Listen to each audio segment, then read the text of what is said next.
वैसे तो आदि पुरुष फिल्म पर अब मैं कुछ कहना नहीं चाहती, क्योंकि यह भी एक तरह की मार्केटिंग स्ट्रेटेजी ही है। कंटेंट के नाम पर कुछ भी घटिया बना दो और फिर जितना विरोध होगा उतनी ही उसकी पॉपुलैरिटी, उतनी ही मार्केटिंग और उतनी ही कमाई, यानी कि करोड़ों में कमाई। लेकिन मनोज मुंतशिर भाई, हिंदुस्तान आपसे तो ऐसी उम्मीद नहीं कर सकता था। मुझे एक बात बताइए कि डायरेक्शन किसका था? ओम रावत का। स्टोरी किसकी थी? ओम रावत की। स्क्रीन प्ले किसका था? ओम रावत का। तो जली किसकी? ओम रावत की नहीं, जल गई शुक्ला जी की। क्यों? क्योंकि शुक्ला जी अपनी सामर्थ्य से अधिक उछल कूद कर रहे थे।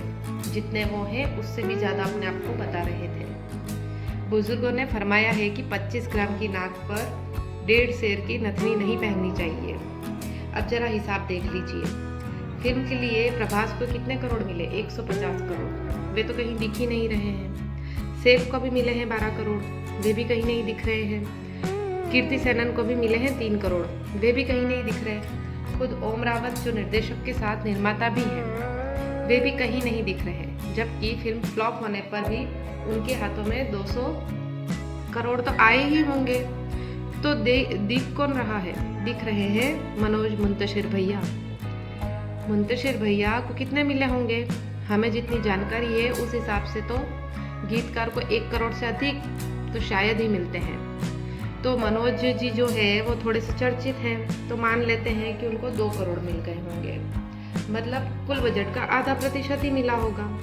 तो 99.5 जो है वो तो कर रहे हैं मजे, और आधा प्रतिशत वाला उछल उछल कर उड़ते तीर लपक रहा है। घटिया ड्रेस किसने बनाई, घटिया कॉस्ट्यूम्स किसके थे, ये सब तो मनोज जी अपने ऊपर ही ले रहे हैं।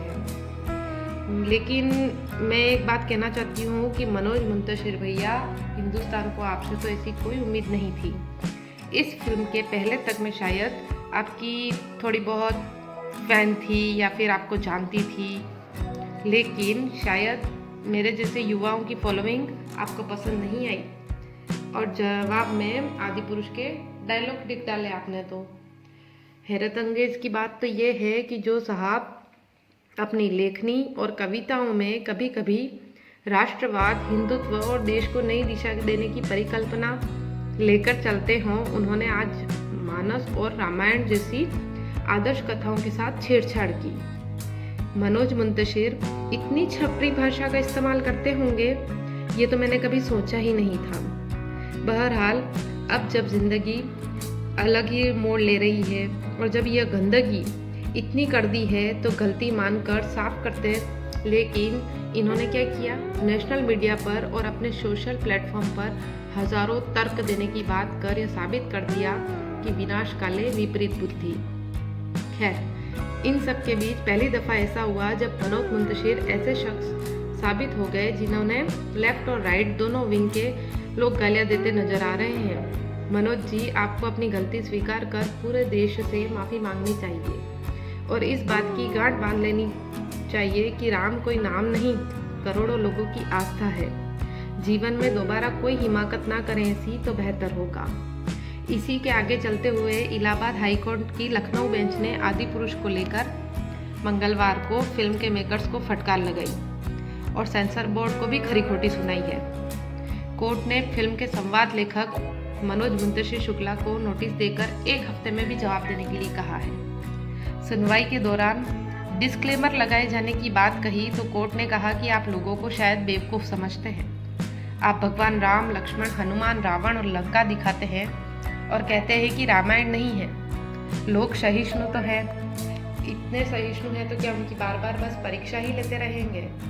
हिंदू धैर्यवान है, इसका मतलब ये तो नहीं कि उनकी परीक्षा ही चलती रहे और लोग उनका मजाक ही उड़ाते रहे, उनके भगवान का ही मजाक उड़ाते रहे।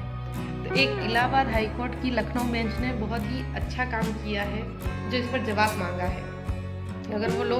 अगर हम ही वो लोग भी जवाब नहीं मांगे और हम ही इस पर आवाज़ नहीं उठाए तो हमारा धर्म है ही क्या? थोड़ा सा तो हम कर ही सकते हैं। हम सब तरफ मिलजुल कर रहते हैं, इसका मतलब ये नहीं है कि हमें कुछ भी कह दिया जाए, हमारे भगवानों के साथ में छेड़छाड़ कर दी जाए। ये तो बिल्कुल गलत है। इसका जवाब देखना ये है कि मनोज मुंतशिर भैया देते क्या हैं। चप्पल तो बाहर उतार कर जाते हैं, लेकिन लिखते क्या है। पता नहीं क्यों इतनी सफाइयाँ दे रहे हैं। माफ़ी मांग लें और आगे बढ़ें, और ऐसा काम तो कभी ना करें।